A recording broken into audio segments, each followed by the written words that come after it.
This is Chicago. Doors open on the left at Chicago. Welcome to Chicago.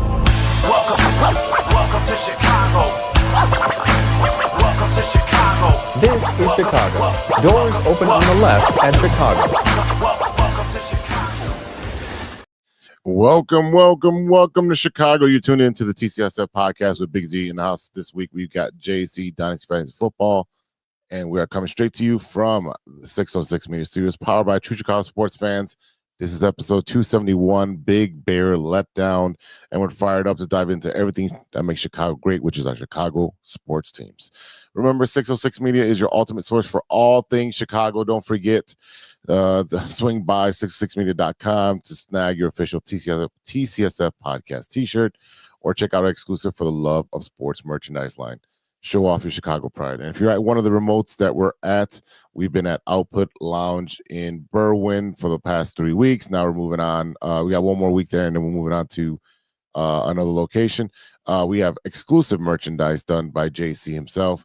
So come and check this out. We've got rock glasses, shot glasses, pint glasses. We got bottle openers. We've got glasses cleaners. We got shirts. We got hats. We got lots of stuff that's just exclusive to the remotes. So come and buy some merch at the table when you're out visiting us.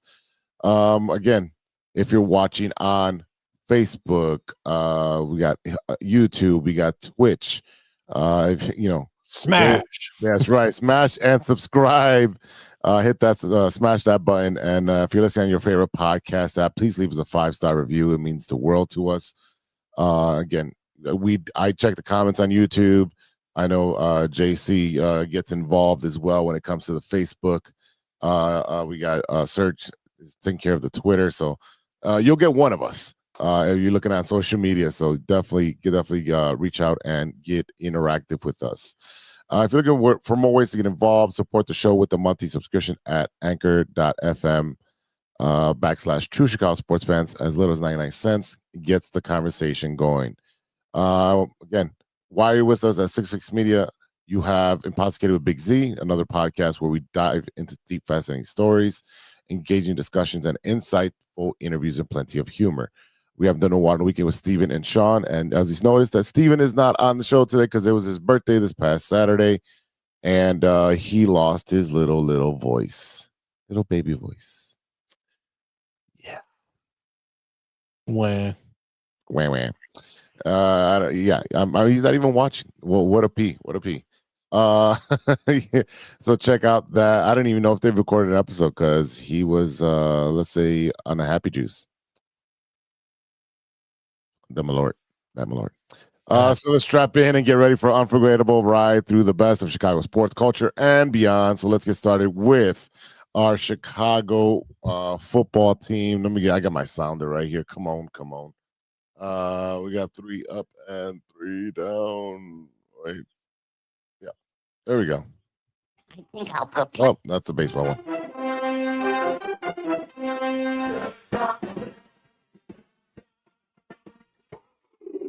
Yeah, boom, baby, boom. We definitely want to blow this one up. Chicagobears drop their game to the Ravens. It was not a pretty one, 16-30. You're looking at the scoring at 6 points in the first quarter, and we'll start there. JC, how do we get off switching from getting field goals to switching them over to touchdowns? As of right now, that's a hard call to make. We are struggling, and it is not looking very good for us at all. Caleb, he had a couple very good weeks there. Week, what was it, 2, 3, 4, and then we went on bye week, and all of a sudden we can't score anything in the red zone. Those couple weeks there, we were actually one of the top teams for scoring in the red zone. Now all of a sudden we can't score for the life of us.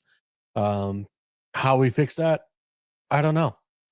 With 11 penalties, I don't even know how you get in the red zone. Yeah, I think we're second with offensive penalties as far false starts. We might be first by the end tonight. Yeah. Bad. Well, I mean, it's pretty pathetic. I mean, I know, Thuney had his first false start. You know what? The guy's been Whatever. absolutely phenomenal. Can't blame him, right? But like Colson Loveland has been an issue for whatever reason. He constantly, at least once, twice a game, is getting, offsides and or false start calls.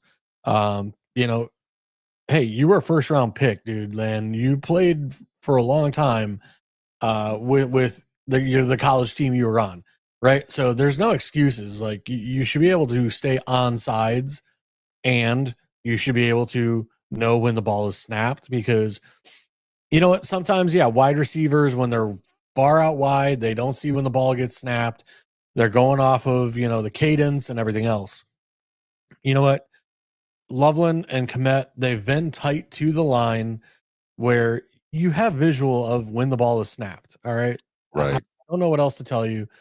That is a mistake that should not be happening game after game after game after game. Right. And the Bears coaching staff, look, I don't know how you fix it, whether or not the guy's got to run laps, whether he's got to do suicides, whether he's got to do up downs. You take away playing time.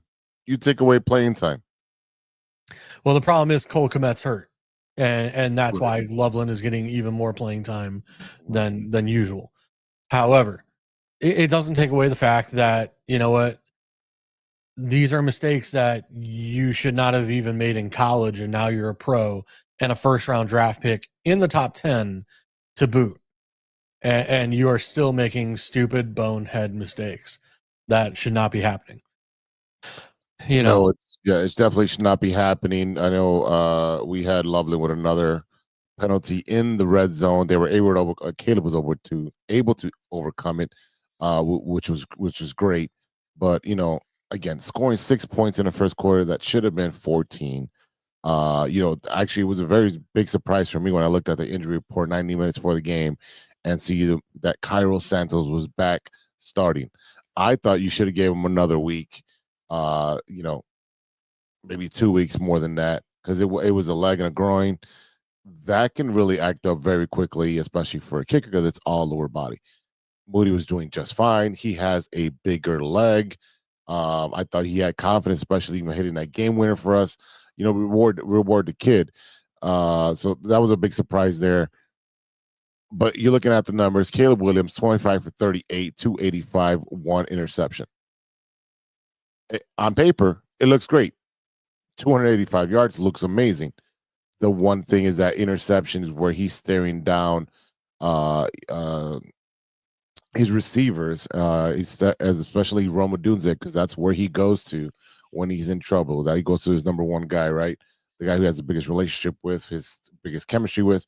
That's who he's going to, and defenses know that. They know that's his favorite target. So you're gonna have, old Dunze getting double covered, or you'll have a spy on him, or the safety just hanging around there just in case. And that's exactly what ended up happening. They undercut that route because they know where he's going to go. Run game was something we talked about in the pregame halftime, where we said we have to run the ball, and we didn't ask for 200 yards, but 110, 120, maybe 150 combined between Swift and Monangai. And that didn't happen. There was almost 70 yards between the two, 69 yards. Calebwilliams with 24 himself with 3 carries. Monangai 7 for 24. Swift 11 for 45 with a touchdown. That is it. The run game. We've had 2 weeks of a great, fantastic run game, and then you turn around this week and kind of a little bit of a disaster. From the run game. And look, you can't rely on the run game every single week. However, the problem is that, yes, when you look at the statistics of what Caleb did over the weekend, the statistics will tell you that 285 yards, he had a semi-decent game. Right. But when you go back and watch the game, the timing isn't there. The accuracy is not there. Right. His feet are a mess. He is throwing the ball off platform, like any which way, and he has no footwork to like speak of at all. You know, I can't stress this enough. Like, I can't tell you, like, at least 2 to 3 times a game, I watch him standing, you know, in a, instead of his left shoulder leading forward and like in a like throwing position, he's standing like facing the line, like moving backwards and throwing the ball. And it's like, dude, why are you not dropping back in with your left shoulder forward, with your feet, left foot forward, right foot behind, like where you can drop and move? Like it's one of those, like he's standing like a running back in the backfield. Yeah, a lot of it is where you see he looks like he's playing backyard football, where he's throwing, relying on his arm and his talent rather than using the fundamentals to get him to where he needs to get to. And a lot of the time, especially on that interception, he had DeAndre Swift on the flat and could have got 7 yards, but instead he wanted to force it. And we seen what happens when he forces the ball.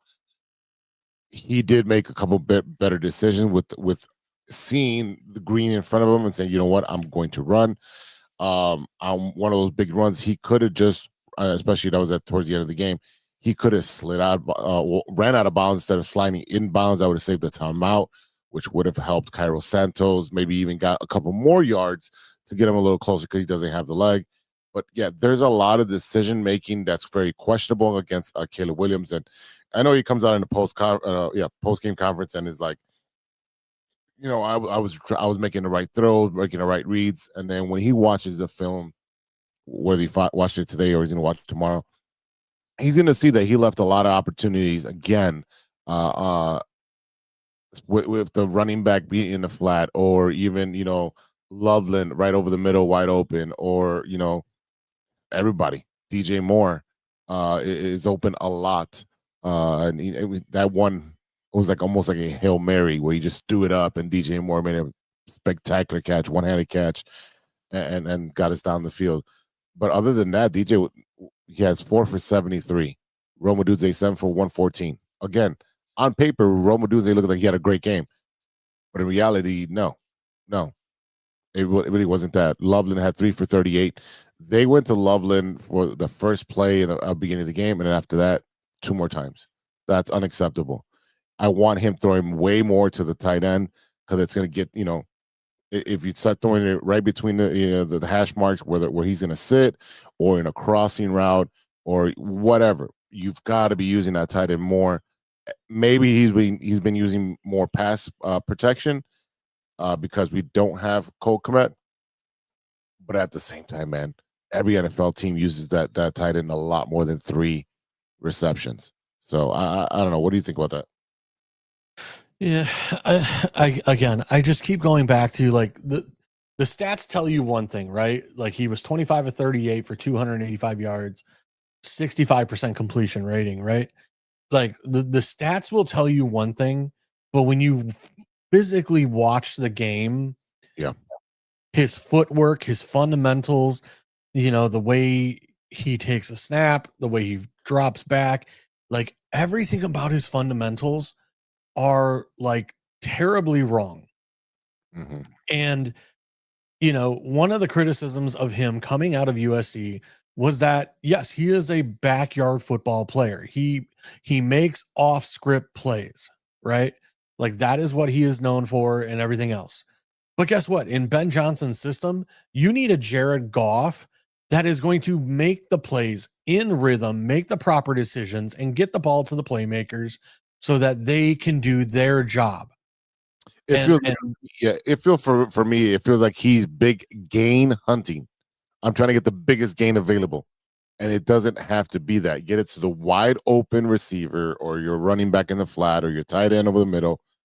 Get to 5-7 yards. Let your player get the yak, and you don't have to work as hard, and the chain continues to move down the line. So I agree with you. Yeah, and look, I'm not trying to call him Justin Fields 2.0, but you know what? We posted that. I'm not calling him that. He is a talent. He can read a No, he's not there defense, but you can tell like the first quarter, like scripted plays, he was killing it. Yeah. As soon as the scripted plays end, all of a sudden things go awry and he's falling apart. So I need him to be better. And I understand, you know what? Hey, last year you had multiple coordinators, you had a terrible offensive line, you had all these things, right? Mm-hmm. But now, look, the offensive line still has some issues. I understand that. But the bottom line is the offensive line is giving you the time to do your job. And the bottom line is you are not getting the ball out fast enough to the playmakers in rhythm to give them success. He is like waiting for the window to open and then throw the ball. And that's not how the NFL works. You need to throw the ball before the window opens. And then once the window is open, the ball needs to be there in rhythm. He did that in the first quarter where he was throwing to the window and guys were catching they're making a reception in motion and not having to stop or go back in their route. So he did a little bit of that. Did he continue to do it? No. Also, Ben Johnson did not continue to run the ball after the first quarter. You go away from running the ball. You weren't down. Even if you were down 10-6, which is ended up being what the halftime score was, you're one. Well, I don't blame Ben Johnson because let's be honest. You know what? Swift is not a power back, right? He is not going to punish the defense and run into guys like a Marshawn Lynch or some of these bigger backs. He is not a punisher. So Monangai is 5'9". Oh, He is not a punisher either. He tries the best that he can, but he is not somebody that is scaring the defense and wearing them out. Okay. He's not that, but here's the other thing. I know we had Swift, he had a leg injury throughout the whole week at practice. That might be one of the reasons he didn't get that many touches. Maybe he's playing hurt. Let's just, call a spade, right? So that might be part of the issue. He was on the injury report all week with a leg injury. And if you're looking at, maybe he still doesn't trust Monangai to take a bigger load as far as the running game. So, and you're right. He's not going to scare defense. They're not going to plan against him because he's a game changer. But at the same time, you've got to use what you have and to the best ability. And if he's not trusting these guys, then we have a bigger mess to address than that. Oh, we definitely do. And we're going to have to address that in the offseason in the draft because the bottom line is we do not have a power back that you can trust in short yardage or you're going to hand the ball off. They are going to punish the defense play after play after play until like the defense is so worn out that we're going to gain 4 or 5 yards of run. That is not Swift's game. Swift's game is get out there in space and then try and make a cut or two and, hit a home run. Like that is Swift's game. But he can get tackled by somebody touching his shoelaces. Okay. He is not the guy to sit there and run it down your throat. That is not his game. Okay. And, the bottom line is, we're looking at this roster and, we now have, just to go into some of the injury stuff, right? We lost Turner this week at defensive tackle. He was our second round pick, I believe, in the offseason. I believe he was a first round pick. No. Shamar Turner? No. Yes, you're right. Second round pick. Yep. That's what I had. So we took Shamar Turner. He is now out with a knee injury. We then signed Grady Jarrett, who, from what I'm hearing, may have a chronic knee injury that, obviously the medical team, missed it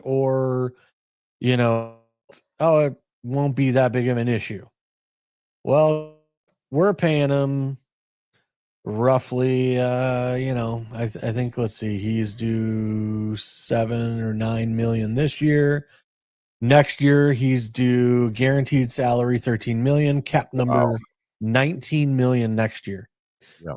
So for a guy who has played, I think, 2 games or 3 games this year and has been hurt the rest of the time, and his dead cap, if we cut him next year, is 21 million. So we're not cutting him. Nope. So we are stuck with Grady Jarrett next year. All right. Then you go back and you look at, all right, we signed Thuney, we signed Jonah Jackson. Jonah Jackson has not been that great. He has not been fantastic. His PFF grades have been not very good this year. Ranked 34th, 32nd, 24th, 69th. So again, offensive snaps played, he's ranked 34th best. Guard 32nd in pass block. So basically, like, you're barely a starter for a team at 32nd best. He hasn't really allowed any sacks or anything like that, but he has a ton of penalties. It's a lot of money to be paying guys and not have them pan out right now. I'm trying to get to, let's see, Jonah Jackson. Yep, not till 2027 can we get rid of him. We're on the hook for 14.7 this year, 17 million next year, and then we might be able to cut him. No. And then my favorite, which I sent you in the group chat, our edge rusher that we signed in the offseason to massive money, Mr. Deo Odebayingo. Let's see. We're paying him $8 million this year, $20.5 million next year, with a dead cap of 22 million. So he's not going anywhere next year either. We'll be able to cut him in 2027.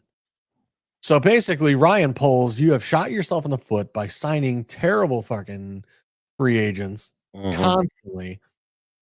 I'll pull it up on my cell phone here. Let's pull it up. Because I sent it to you in the group chat. Oh, his numbers. Deo's numbers so far this year, 0.3 tackle for loss per game. So he's not even really averaging 1 tackle for loss a game. And that might be a half. A half a tackle for loss, the group tackles. Yeah. And like 1 sack for the season, 7 hurries, which is 73rd in the NFL, and 9 total pressures, 85th in the NFL. So you realize, there's 2 edge rushers per team. There's 32 teams. You're not even a starting edge rusher in the way of statistics right now. You are 85th. You are worse than backups on another team. That's bad. That's so bad. And we are paying this man $20.5 million. I'm sorry. Ryan Poles, I am through with you. It's time to go. But the thing is that he and Ben Johnson are on the same timeline now. I don't care. Well, I do not care whatsoever. Hey, Ben, who do you want? Who do you want us to bring in? Who do you have an agreement with? Who do you like? There has to be someone from the Lions that Ben Johnson got along with in the way of picking talent, etc. No, that's got to be Kevin Warren. How about the Ravens? There are so many other teams that there are GMs that I would rather have than frickin' Poles right now. I agree that the GM is horrible. I agree. Every GM in Chicago has been horrible the last couple of years. Maybe with the exception of the Blackhawks and with the White Sox, but he's got almost about a year in right now. So the word is still out on Chris Getz. But if you're looking at the Bears, it's got to be done by Kevin Warren.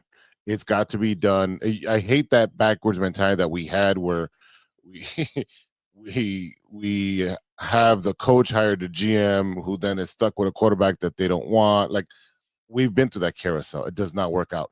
So if you're going to hire a GM, you look at the successful organizations. You look at Kansas City. You look at San Francisco. You look at what Denver's done with their draft. You look at don't look at Carolina. Look at what New England has done this past year or this past 2 years. Look at those up and coming teams who have done great with their draft. Yes, they might have drafted a quarterback, but look at what else they've drafted to supplement that quarterback. Drake May is top 3 in MVP voting right now. He was garbage last year. Wait. What draft did Drake May come out in? The same one with Calebwilliams. Oh my goodness. What draft did Jaden Daniels come out in? Same one with Calebwilliams. What draft did Drake May or the guy in Denver? Bonix. What draft did he come out in? Same draft as Calebwilliams. Did we do our due diligence? No. He didn't bring in Jaden Daniels for a workout. No, I heard through the grapevine, and someone said that Jaden Daniels turned down the workout. That they did invite him, but he turned it down. You know what? That tells you everything you need to know. That Jaden Daniels knew that it was a dog and pony show. You had no interest in him whatsoever. That you were so focused on Calebwilliams that you wouldn't even bring in or be serious about his dad and him saying that he doesn't want to come to the Bears. That if they draft him, that he's going to want to be traded. Remember all that hoopla that was going on? Maybe there was some truth to that. Yeah. Well, like I said, look, the bottom line is you can sit here and tell me Poles is hitched to Ben Johnson and everything else. You know what? Ben Johnson looks like he is a head coach. Yes.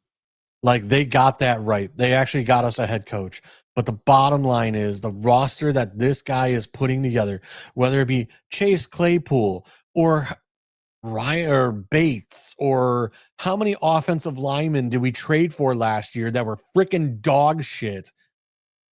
And we sit here and every year somehow Poles wins the freaking offseason.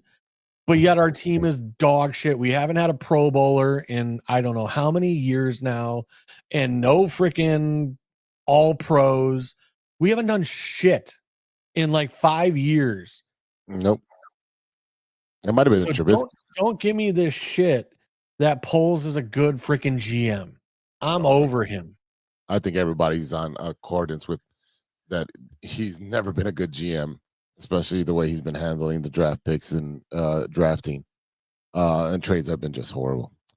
Key takeaways: the defense remains pretty strong, even though that secondary is really banged up.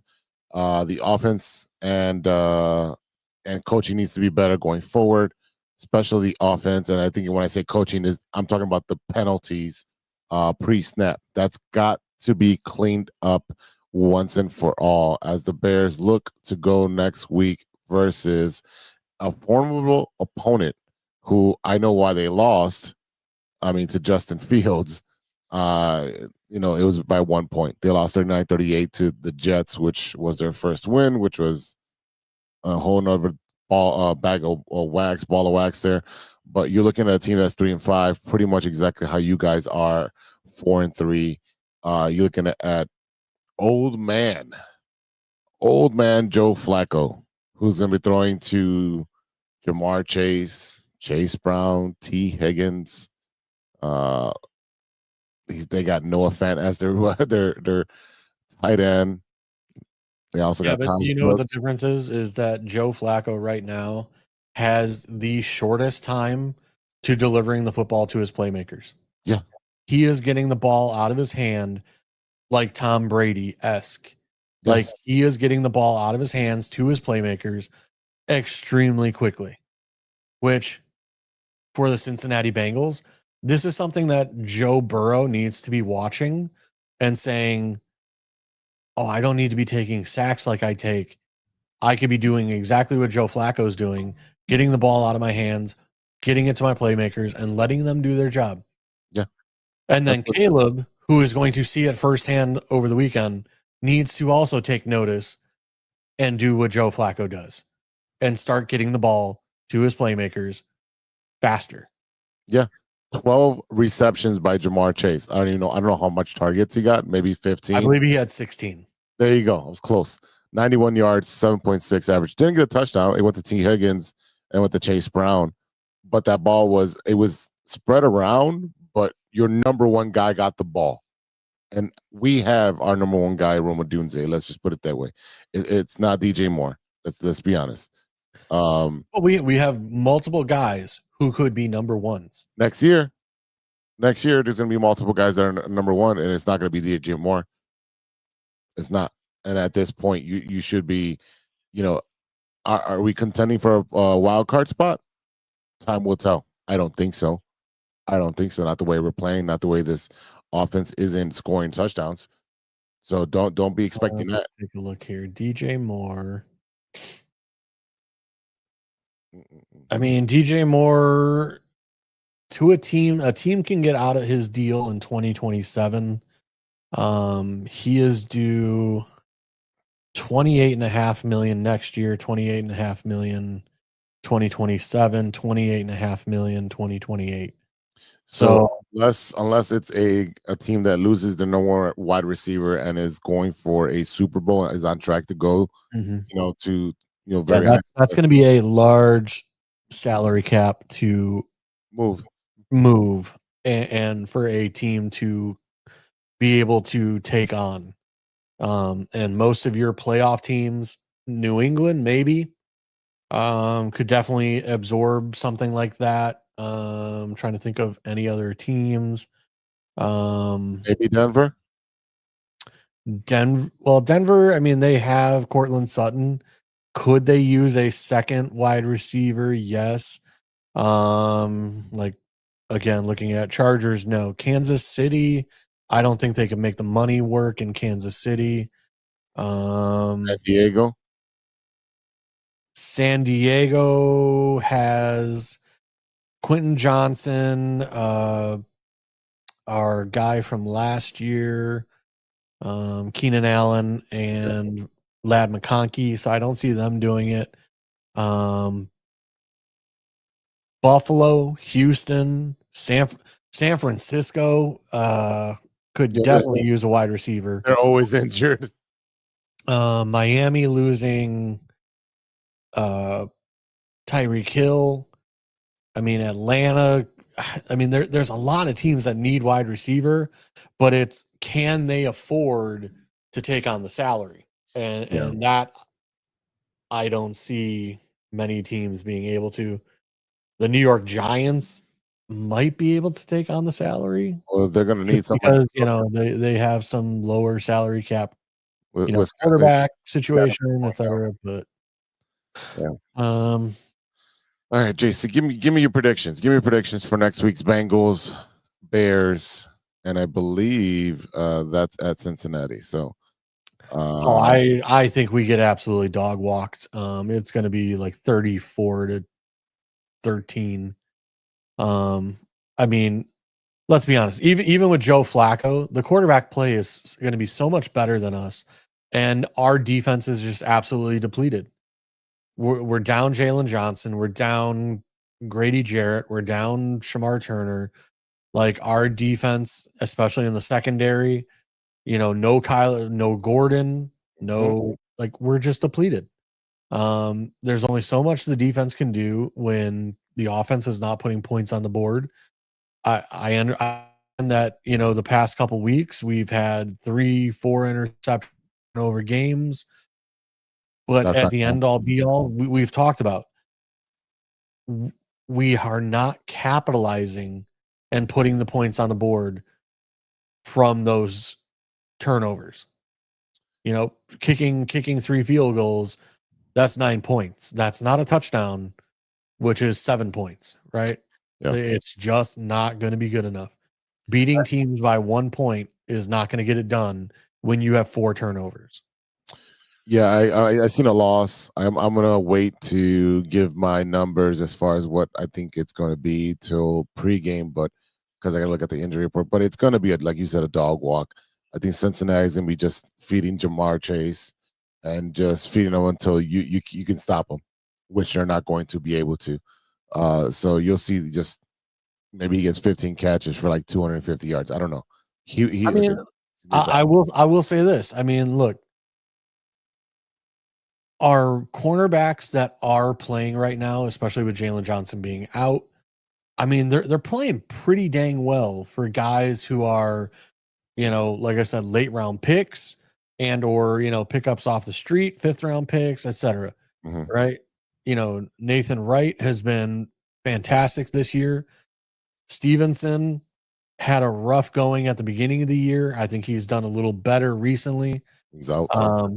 But it's one of those where without Jalen Johnson, without Gordon, Brisker is, one more tackle away from being out with a concussion. He has consistent concussion issues. That could really hurt us. And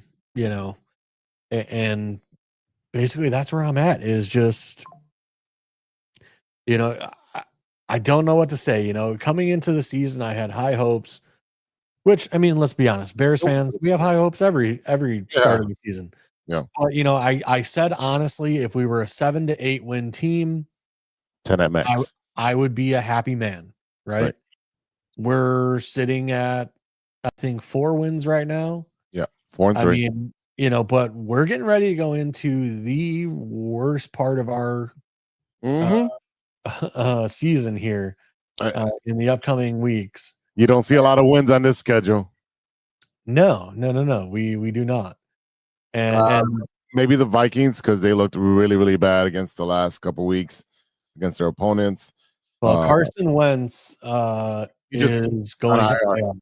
Yeah, I know. He's on my I've been playing with backup quarterbacks. I know he's out. So they're going to have to start the young man, JJ McCarthy, and we'll see what he's got. You know what? He had enough to come back and beat us once. And again, it's at the Vikings, so that's going to be what's going to make it tough playing them. But again, the Bengals, Joe Flacco is going to be able to diagnose and just like a surgeon, just slice up the defense for the Bears, in my opinion. The Giants have been playing good, even though Chicagobears out for the year with that horrific broken ankle. And who else? I don't know what else happened to it. I know it's for sure. I saw it was a broken ankle. I think I sent that to you, JC, where the guy broke it down. I was at the ankle injury. Yeah, on Instagram, I sent it to you. Oh yeah, no, it's definitely a dislocated ankle. He already had surgery. Scatabo had surgery, is out of surgery. Supposedly it was successful, and he is already thanking everybody on Twitter, X, Instagram, for all their best wishes and everything. So Scatabo will be back next year, but he is done for this season.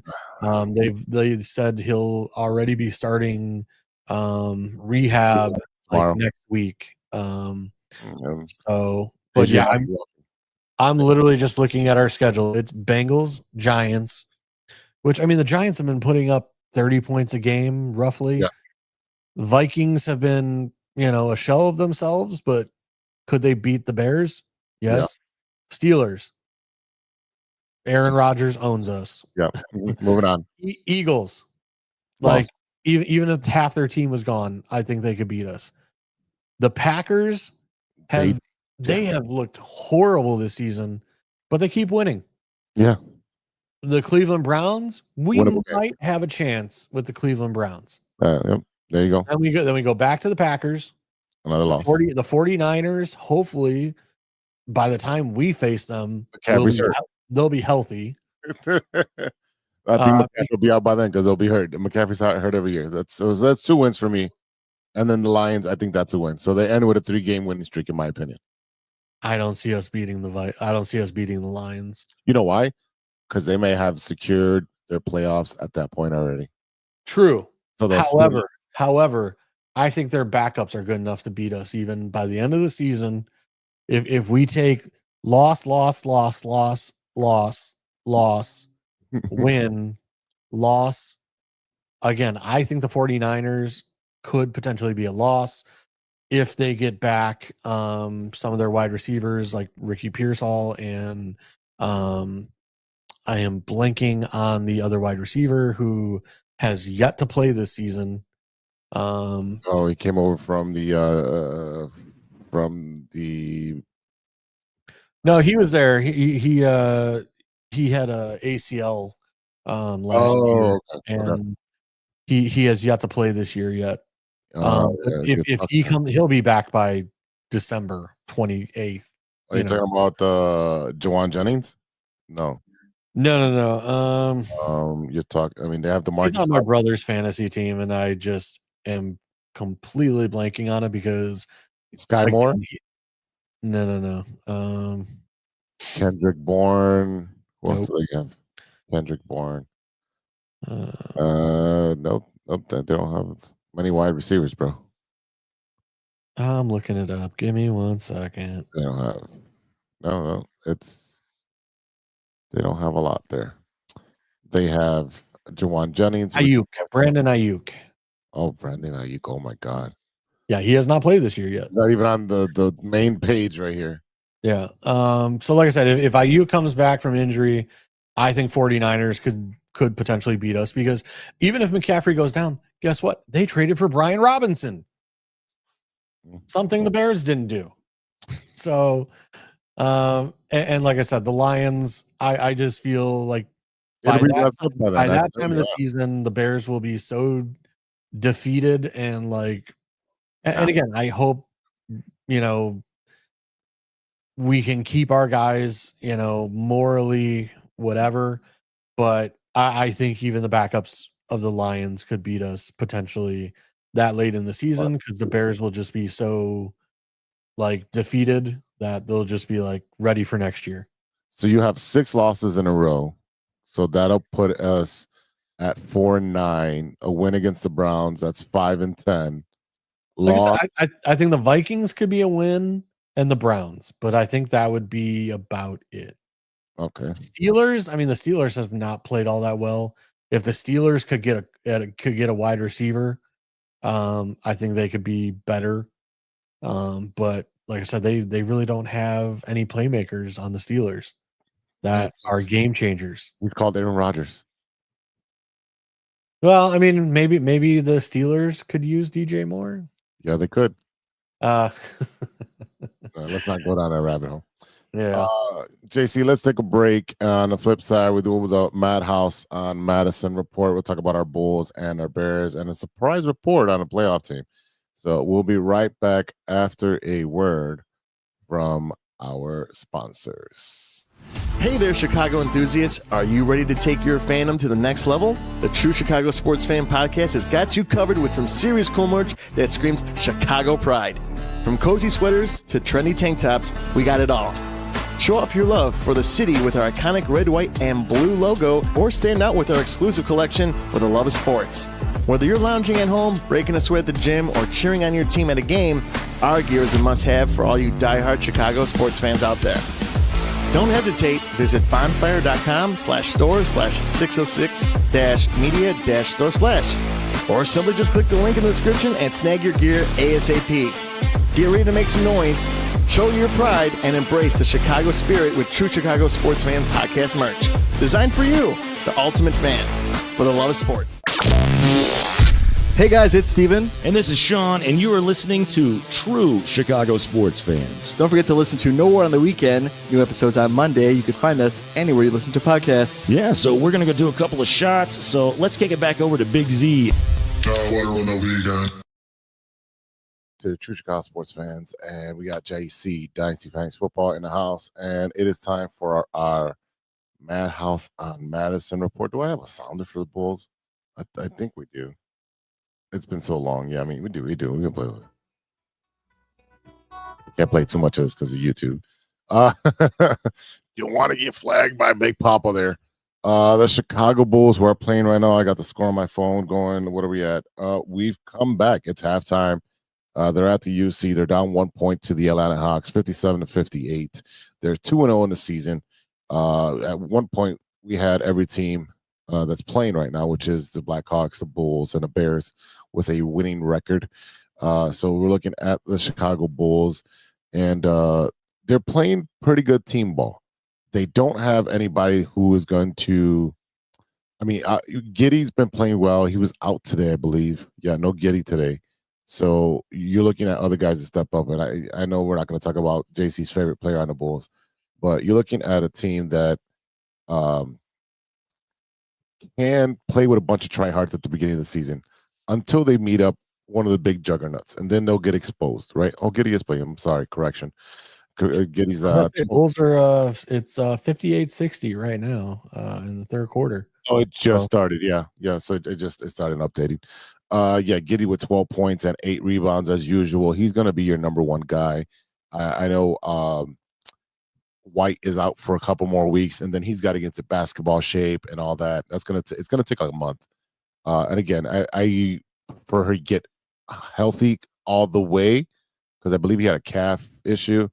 I believe if you let him get 100% and you start, let's say he plays in January, late December, early January, when the NBA is rolling at that point, you got that'll be the best bet for him. Kevin Hutter, I think he's a good player. I think he's like 6'10". He plays pretty good. He just needs to get rebounds, kind of like that Patrick Williams thing where he's not getting any rebounds.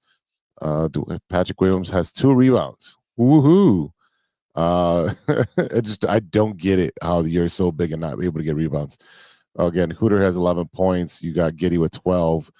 Buzella's with 6, with 2 assists and 4 rebounds. He's not gonna get those eye-catching numbers, but he's gonna play an all-around game. He's still young, still make some dumb mistakes. Watching the Bulls game these last 2, it's gonna come around with good coaching. With those bench coaches there, I think they'll get him right.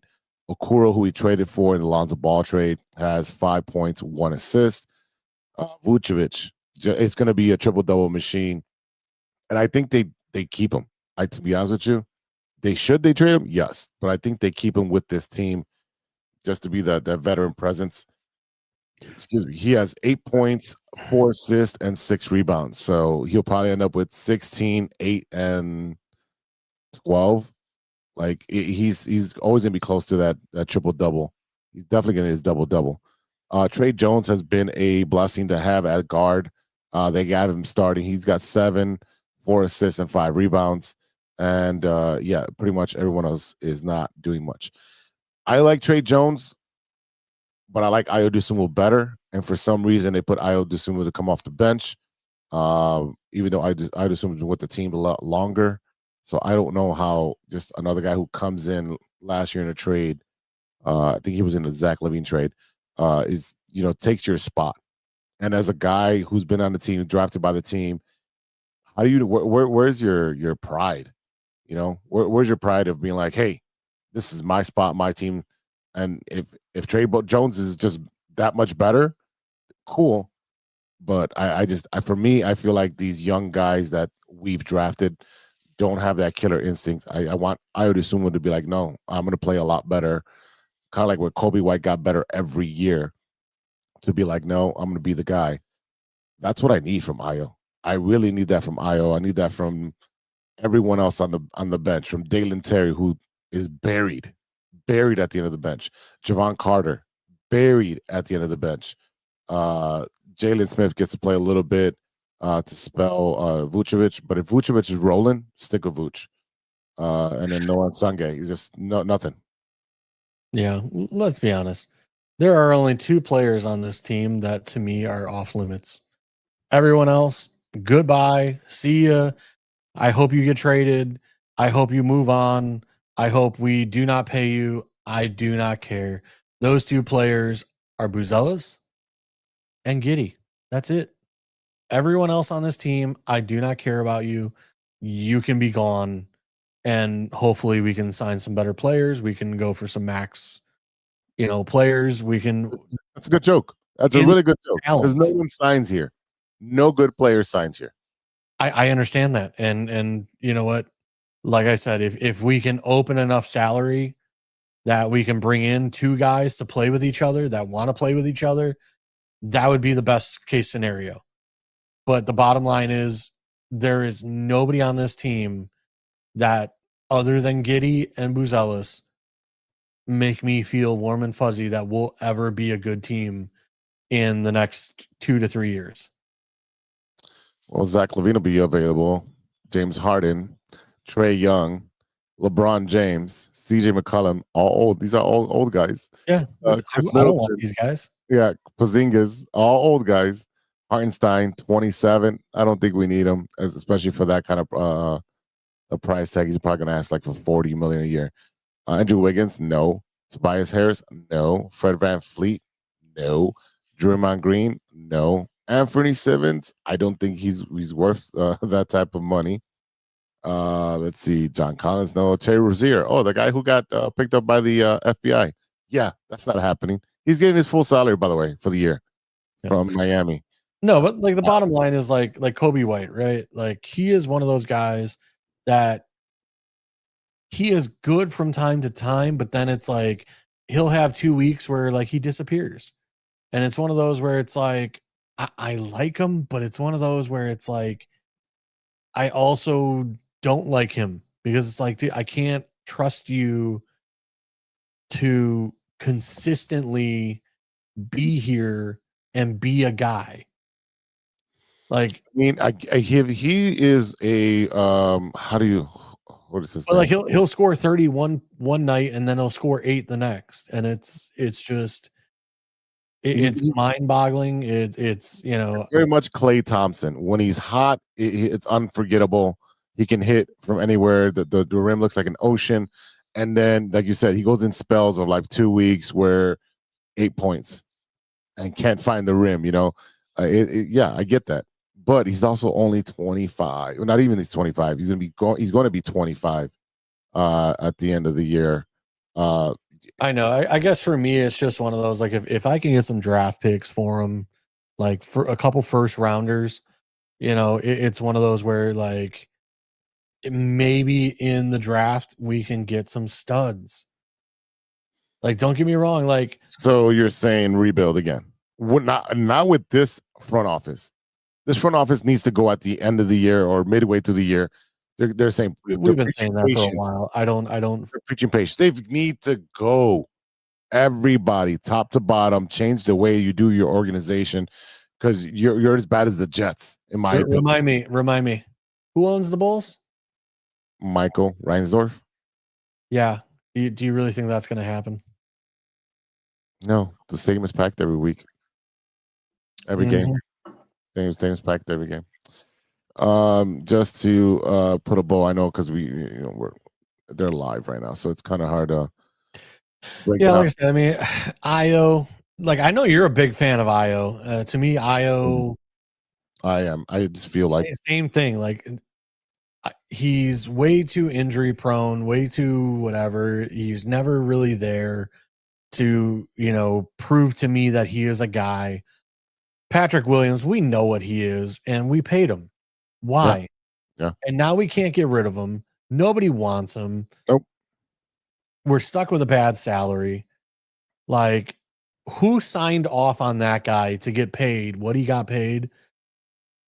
Should have been taken out back in the alley and shot. It is just horrific. So, yeah, we just signed Giddey, so we have him through the 28-29 season. Patrick Williams, same thing. He's getting paid $18 million all those seasons. He's got to go. A lot of the money comes off the books in 26, 27. So after next year. So this year, everyone is getting paid. After next year, you're losing Vucevic for sure. So you might as well trade him. Zach Collins, $18 million will be off the books. Kevin Hooters, $18 million will be off the books. Kobe White is a free agent. I'm telling you right now, they're going to re-sign him because they're losing so much. You'll still have Okoro, Jalen Smith, and Trey Jones. So there's the problem, right? Is you're saying like we're definitely going to re-sign Kobe, yeah, and it's like at what price? What price would you feel comfortable re-signing him at? Well, if Patrick Williams, who's dog shit, got $18 million, he's going to get 25. He's gonna get 25 because Do you're you gonna think lose. he's worth 25?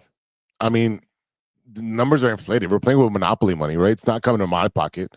But I'm saying, like, would you rather say, hey, you know what, Kobe, we appreciate everything you've done for us, but we're going to take that $25 million and we're going to save it, and we're going to go get a player that we think is a $30 million player But instead of a guy. there's no good free agents after this year coming out of it. I'm not saying this year. I'm saying, like, put a dog shit team out there for a year. Which, I mean, let's be honest, that the Bulls love doing that. They love putting dog shit teams out there. Might as well, like I said, you put Giddey out there with Buzelis and a bunch of scrubs. You lose for a year, get in that lottery, hopefully get a decent pick, and then you have the salary cap to bring in veteran in, say, 27 and you know, put a team together that way. No, I hear you. I definitely hear you. The problem is you just signed a free agent who is really, really good. Are you going to waste his years here in Chicago and then bank on 27, 28, 28, 29 when he's on his last 2 years of his contract? And by that time, he's going to have losing taste and wants to be out of here. I mean, Okay, but at the same time, you just stated, like, right, Vooch is gone after this year. Right, but there's no direction. We don't know. They're saying patience, have patience. Dude, everyone's coming off the books at the end of the year. So you're either trading everybody as soon as they have value and getting picks and players that are expiring contracts, or building blocks, projects, whatever it may be, because you're pennies on a dollar for Vooch, pennies on a dollar right now because he's hasn't played this season on Kobe White. I would assume the same thing. Dalen Terry, same thing. His contracts are up again. All this stuff is happening in 1 year. What is their plan? You're either going to dog shit the whole team and say, you know what, we're going to blow it up again. But I do not trust this administration with he sits in his high castle, comes out once a year, and then tells us to be patient. Dude, we don't even know who the GM is. I don't think I don't know. Can you point him out? Because I don't know who it is. I'm telling you right now, it's bad. It's really bad when you don't know who the GM is. The president has to come down.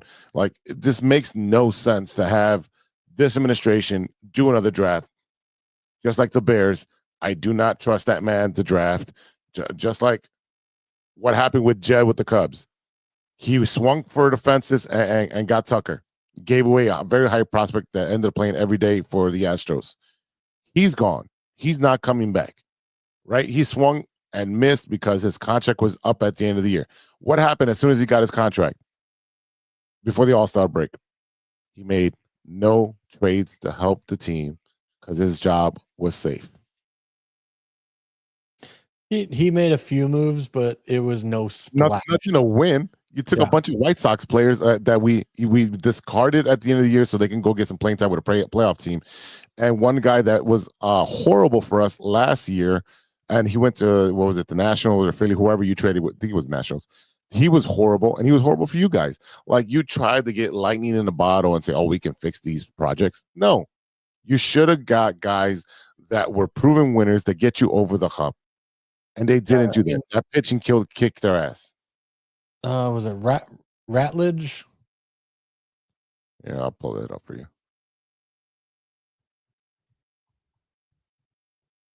Can't think of the. It might have been Ratledge. Yeah, Andrew Kittredge. Kittredge. I'm sorry. Yeah.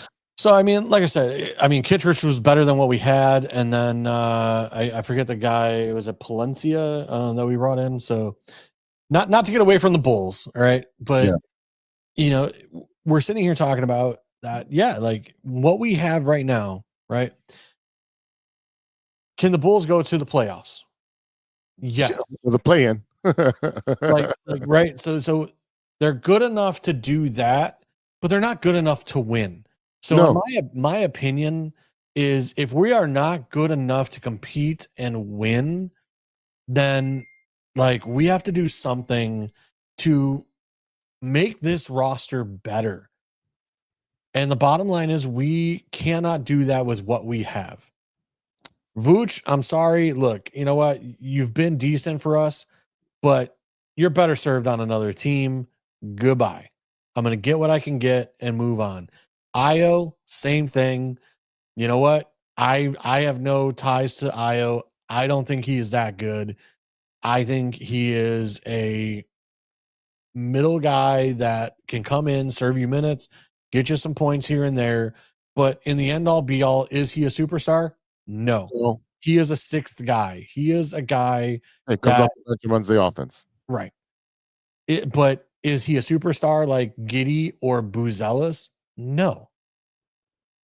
So that's where I'm at. I'm just at, like, even with Kobe, it's one of those where it's like, what can I get for him? Can I get 2 firsts for No. White? No, you're not. Okay. What then what do you realistically think we could get for Kobe? Not much, because he's on his last year. Unless it's like Golden State, who's like, all right, we need another shooter because our shooter went down and we got some money and we can fit him in, at a prorated clip, right? Yeah, Golden State doesn't care about their first round picks. But where's that going to end up? 27 to 32 or 27 to 30, whatever it is in the NBA. So they don't care about those damn draft picks, right? That's what you're going to end up trading to, one of the contenders to put them over, because they need a hot shooter, a little microwave to get hot really quick. Okay, that's what it's going to be. So if you go to a team that sucks and you think they're going to trade for him, no, they're not.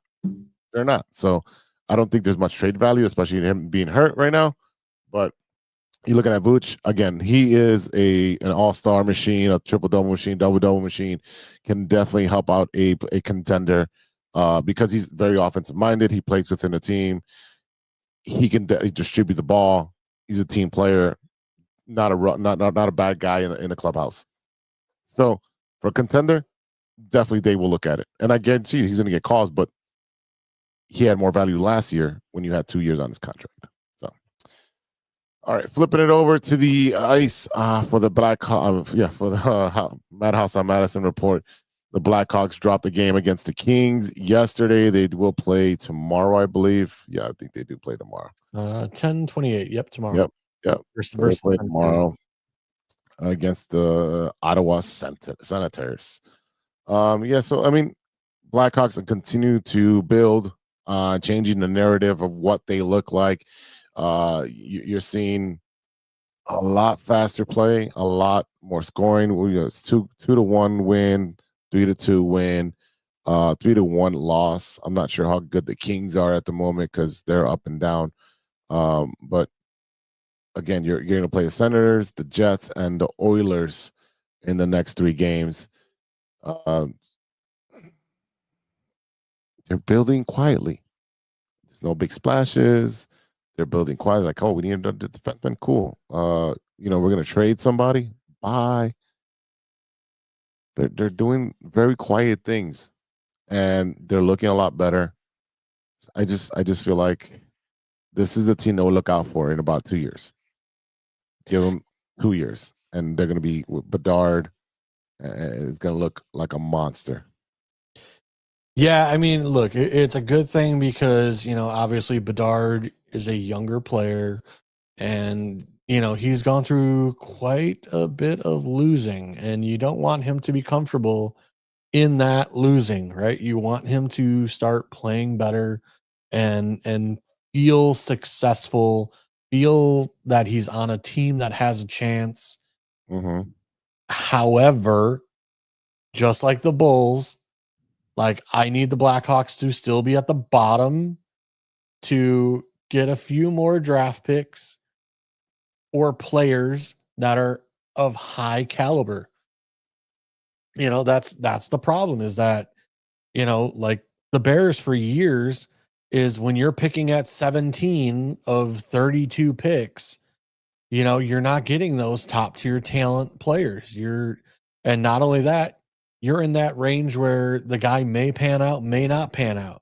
So, where Bedard was one of those guys that was considered the number 1 pick, the guy, we need to continue getting a few of those guys where, in that 2 to 3 years from now, like it'll be like it was with Kane and Taze, and we'll have a solid foundation of, young guys that have come back in. So it's one of those, like, I'm loving the success that we're having right now. We're 4-3-2, Mm-hmm. but it's one of those where it's like, I hope we don't play ourselves out of, like a potential top 10 draft pick, where we could potentially still get a top solid recruit for the team. Like I said, they got talent. They got Nazar and Donato and Teravayan and Reichel, Bertuzzi, Vlasic, Doc, and then Bedard and Murphy. Like there's talent on there. And for sure. And again, look, I mean, considering, last year we went to a game, what did they lose? Like 6-2 or something like that to the game we went to? Yeah, it was bad. Yeah, it was a bad game. But we're not seeing those scores this year, right? Like we haven't really. I think there was one game that they gave up 5, and I think that was. Let me see if I can go back here. It was preseason. No, they haven't get off. The Blues gave up. They gave up 8, or no, they won 8-3. No, they won. I'm sorry. The Bruins was 4-3. But again, like we're not seeing like last year. There were plenty of games last year where it was like 5-1, 5-2, 4-1, like where it was just like, where's the defense? Like this is, like I said, so we're keeping it a lot closer than it was last year. It's 3-2, 3-1, 3-2, 2-1, 3-2, 3-1. So like I said, it's one of those where like, oh, my bad. My bad. Sorry, my phone connected to the Bluetooth. Yeah, no, it's just one of those where, like I said, like last year, you can see the improvement just in the scores that we're allowing. And we're keeping the games way closer than we did last year. So again, I think that helps Bedard, because, one of the big things was, he's going to be coming up on a contract, and will he stay if the Blackhawks are a losing squad, all these things. And, it's just one of those where we to make progress and show those out there, even like free agents, etc., that the Blackhawks are on the upswing, that we are coming. Yeah. And hockey has a very tough salary cap. So it's one of those where like the rebuilds in hockey usually take longer than everything else, like the NBA, the NFL, etc. So, we're in that upswing now. So like I said, hopefully in the next year or two, we will be back, in playoff contention. Yeah, I see it. All right, wraps up the Madhouse on Madison report. I always had trouble saying that, and I'm the one that wrote the damn the thing, the script. Finishing off the episode today, we're going to talk about the Chicago Fire, who rallied from 2 goals down to draw 2-2 with Philadelphia in the game 1 of their MLS playoff run, round 1 series. And then, they got more games to go. The Chicago Fire in the playoffs. It's wild. It is wild to say that, because they've been such a losing organization, and now with the new owner, it looks like there's a lot more of urgency to win. You're looking at it was 2-2 as a thing. It looks like I thought they won. Come on, soccer scores. There we go. Here's their schedule. Come on, no pop-ups. Come on. All right, so it's showing up as 2-2. Well, it looks like they lost in 4-2 in penalty shootout. So they'll be playing again on November 1st at SeatGeek Stadium. Any words on Chicago Fire? You're not a soccer guy. Yeah, no, I am not much of a soccer guy. I love the World Cup mainly because, again, you root for, your nationality, your Team USA, which I mean, Team USA is usually not very good, but I'm Italian, so a lot of times I will root for Team Italy, instead of Team USA. So it's one of those, like, I got a couple buddies that are Argentinian, so they usually are rooting for Argentina. Yeah. It's one of those where, like, I love the Olympics. I love anything, when hockey last year, the Four Nations, tournament, I'm all for that. I love where it is a national representation. But yeah, when it comes to soccer, especially, I don't know much about anything when it comes to soccer. Other than, the Wrexham, TV show. Yeah, I don't know nothing. Especially like United States, like I guess we have some good talent now, but the MLS, a lot of the talent is overseas. And if you're a talented player here in the US, you're definitely trying to go overseas. I mean, you're seeing a lot of the players transition from that just because they want stability and be able to stay home and not travel as much. Obviously, there's multiple seasons. When in the European and Asian teams and whatever, they play multiple seasons, multiple cups. It's a long ride. That's why you get paid so much. That's why I was kind of like, wait, the Chicago Fire are still playing, and like, and the Cubs are not. And the Cubs are not. I was like, shouldn't soccer be over by now? Like, it usually is. It lasts pretty much the baseball season. I mean, what day is November 1st? What day is November 1st? Because that's the damn day play. And they play.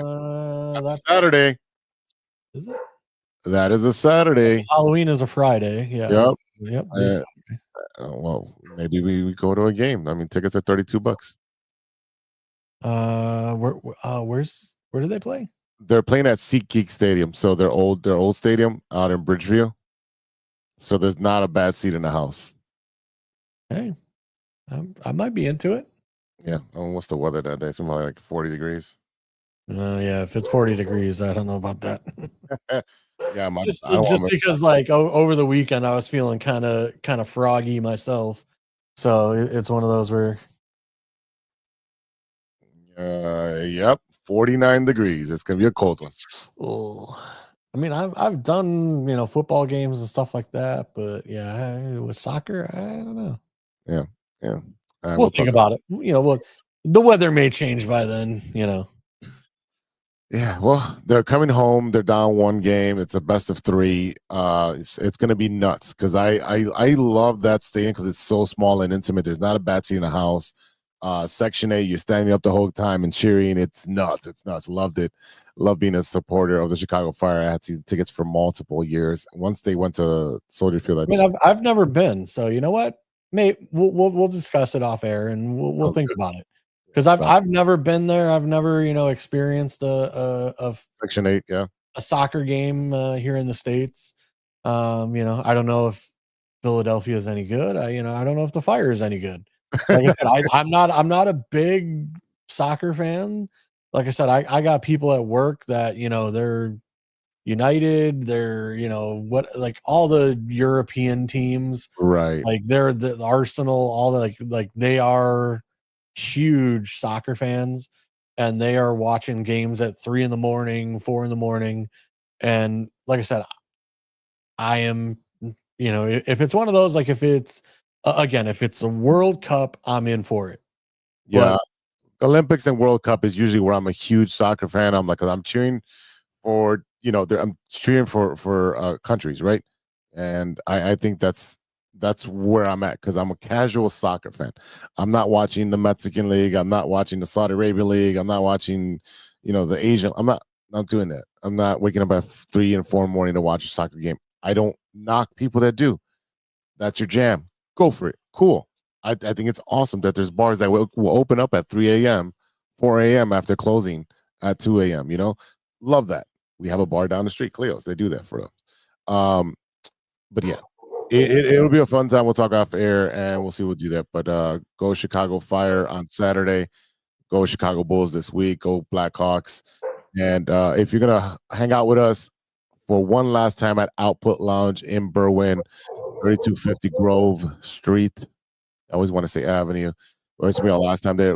Steve Edwards should be making his appearance there. I think he's doing one appearance per location, and that'll be that one there.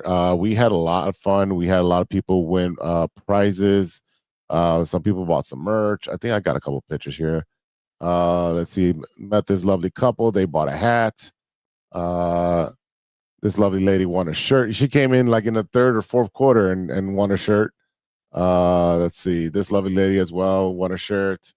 This lady, she thought about buying a hat, but ended up. I think she was one of the winners, and she wanted to try on the hat. I said she can't win the hat, so she got some socks.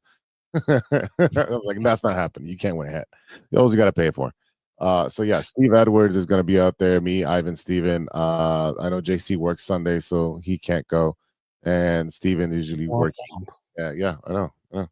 Last day there, and then we'll be at Casa Humilde in Forest Park for November. So definitely check us out. We have a lot of fun with the crowd. I'm a socializing, so you can come buy me a shot. We had there was a tequila tasting as well, so we had a bunch of tequila. It was awesome. Before we cut off, I didn't have a chance. We talked wrestling last week. Yeah, we did. But I forgot to bring up a event that happened, and I don't remember if it happened at the end of the week last week or if it was. But one of my favorite tag teams has hung it up, and I just want to say to the Dudley Boys, Team 3D, what a career, amazing. The matches between them, the Hardy Boys, Christian and Edge. I mean, not only that, like Devon get the table, just absolutely iconic. I think that's what's missing right now in the WWE is a solid tag team. They have multiple solid tag teams. It's just not being used. They have solid tag teams, just not being used. There's not a tag team division where you're like, oh exactly. Man. But that's my point. It's like when it was the Hardys and Team 3D and Edge and Christian and so many, like they would constantly have, the Rock and Sock connection, where there were different like major stars also doing tag matches. Like I said, I think WWE is really dropping the ball when it comes to the tag team division. Like you said, there's the New Day and then, whatever and blah, blah, blah. But like I said, I think they're really dropping the ball on the tag team division.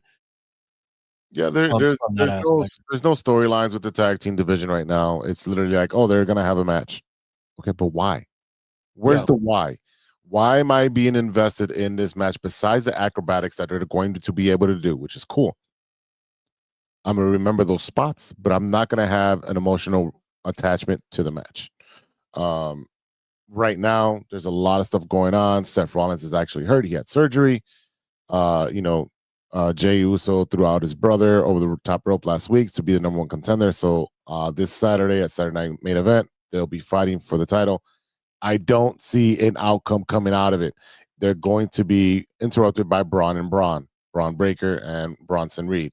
They're going to mess that up because they want the championship. They weren't put in the over the top match. They were excluded for beating up some people.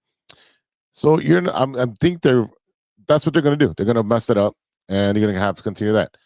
WWE also dropped a vignette where it was 4 of them actually, where you see just their feet, and they're all walking on the same floor, so you can tell it's the same floor, different feet, different pants. So it looks like another faction will be making a debut very soon. Maybe it's today, maybe it's tonight. I'm not watching Raw right now. I got the football game on, and I got to watch baseball. I have both TVs on in a second. It's. I think they're trying to hit a hard reset, especially after losing Seth being one of the major players as being a villain or a heel.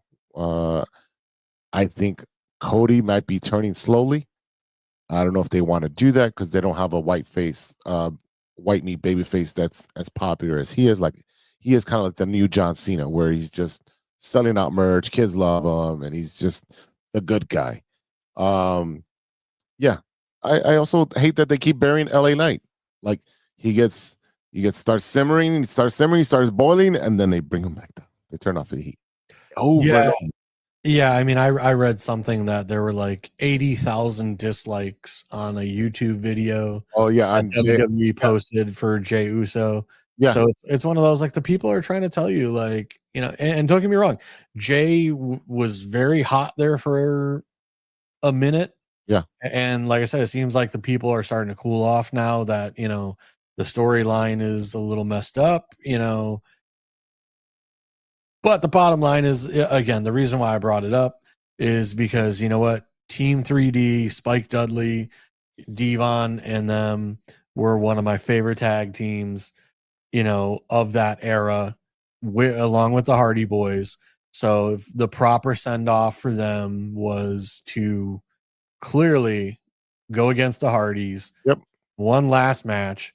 And I mean, you could see it on Bully Ray's face. You know, I mean, he just broke down crying basically because, you know, it's the end of an era. It's the end of the career. You know, I think they said Bully Ray was 34 years in the industry. Yeah. I mean, that's a long time. Yeah. He was a badass, and especially being he had a great TNA run, and that's where he retired with TNA. And you know, the thing right now, TNA and WWE are sharing some talent, which is great. So you had the two premier tag teams that made history have one last match. You have them be able to do it their way, and you know they're already Hall of Famers. So you know that's without any doubt. But you know he's doing LFG. He's doing Serious Radio with Busted Open, and he does a phenomenal job. And I try to listen like to 2 or 3 different episodes a week. I know they're on 24/7 now with all the programming they got, but I try to listen to him at least 2 to 3 times a week because he's got a creative mind that's just wild, and they can use him in WWE to start creating more engaging storylines. And we got to remember, he was brought up by Paul Heyman. So where do you think he learns this psychology? From Paul Heyman. Yeah. Again, you know, you watch, like, to me, it was the proper send off, right? So now we are, what is it, 3 events away, 4 events away still for John Cena. And it's one of those where it's like, I'm hoping WE took notice of how to send someone off properly, because from the rumors I'm hearing, you know, if John Cena against Gunther is going to be the end all be all, no, it's not the proper send off. No, and it should have been. If you're going to give somebody the send off, it's either got to be, I want it to be a villain, and I want it to be a young kid that's going to be the future of the WWE. That's going to be Dominic Mysterio, and that's going to be Braun Breaker. Those are your 2 major stars that are going to come up. Those are the 2 guys I would like John to have his last match with, because those are the guys that are going to be the face on the marquee going forward for the next 10 years. Yeah, I mean, I like the Breaker idea. Again, I'm not a big Mysterio guy personally. I don't, you know, not that I've watched a lot of his matches, but I just don't feel like his in-ring, like I think it's improved, but again, not that I've watched a lot, but I feel like some of his in-ring is lacking, where like Breaker, you know, like he looks like he gets it, like from a performance standpoint, like his spear, like what he did to Speed in the, was it the Royal Rumble or whatever the hell it was? Yeah, I mean, he broke that kid in half. So it's one of those where it's like you watch some of his. Looks a lot easier to do that against a non-wrestler. Well, yes, Guy's like 110 pounds. Come on. I don't disagree, Let's but be honest there. it's one of those where I just don't know about. Again, I know Mysterio gets the heat. Yeah. And he's very, I guess, non-likable character, if you will, that he just gets the heat. But it's one of those where it's like, I need the performance to match the heat. You know what I mean? Like, if he could turn it on, he can go. like Eddie Guerrero. Yes, that's Like, where he's if at right he now. had the talent of Eddie Guerrero, like, I would absolutely be down for it. But I think he's still lacking a little bit. I need you to understand he's what, like, technically, he's what, 5 years into the business? You didn't see Eddie Guerrero till he was 20 years into the business. You didn't see Rey Mysterio till he was 15 to 18 years into the business. You got to remember, those guys started when they were 16, wrestling in Mexico and then, all over Texas and all over California. So I understand that, but I guess my point is, like, he's 5 years into the industry of WWE. He's not 5 years into the indies. No, like, so his level should be progressing exponentially because he is working with the best of the best and getting taught by the best of the best. And this is why they have him wrestling in Mexico, because WWE bought out AAA, the wrestling company out there. So they got him wrestling out there. And he's also been wrestling in Japan. So WWE is definitely investing in him. And they're probably seeing the same thing you're saying, is like, we need you to tighten up your in-ring stuff, your charisma off the chain. Like, you have Eddie's mannerisms, you have the ability of Rey Mysterio as far as being, athletic, but we need a little bit more ring seasoning. So you're gonna go to AAA and go fight some other guys that do lucha. Then you're gonna go to Japan and try strong style, what they call it. I think it's strong style wrestling. So whatever they call it out there. So they're gonna, he's gonna be a well-rounded guy. He's already good on the mic. He's already good with charisma. He does tributes. He dressed like his dad, his uncle, and Rey Mysterio. He does the outfit, so he's got that attention. He may need to be a little bit more tough love and seasoning in the ring. Yeah. Can he go 30, 40 minutes? Yeah. He's got the stamina for it. So again, he's a heel right now, so he doesn't have to carry the match. He cheats, he gets in and out, he takes a lot of breaks. But when you are the face and the good guy, you're not taking those shortcuts. So will he be able to sustain going forward? So can't disagree with you. They need more seasoning, but I think he's definitely going to be the future of the company. All the way, I've known Dominic since he was a little kid, since the whole Eddie and Rey Mysterio custody battle. That was great. All right, JC, we are at what? We're 90 minutes. I think we're about to approach 90 minutes. I think we're good here. I'm gonna go cut up these clips, maybe take out the dog, take a shower, take pain medication for my back that I just threw out today. It's gonna be a good time. Old Man River. Oh yeah, that's what happens. That's what happens. All right, y'all. That is it for today. Thank you for listening. Thank you for watching. Thank you for everyone who's been subscribing lately. Our numbers are continue to jump, and we really, really thank you for your support. Our listeners, our watchers, thank you through 271. I know we have way more episodes than that, but on a weekly basis, the weekly episodic, it's 271. Thank you to our sponsor, 606 Media, True Chicago Sports Fans. Check us out on social media, TCSF Pod on Twitter, True Chicago Sports Fans on Facebook, True Chicago Sports Fans Podcast on IG. Subscribe on Spotify, YouTube. All the links are out right there. Go ahead and check those out. If you have a topic to talk about or you want to disagree with one of us, hit us up at truechicagosportsfans@gmail.com or come on weekly and get into the chat and we can go back and forth. Lots of people have done that. But thank you, JC, for joining us. Stevie B, hopefully you should be back next Monday.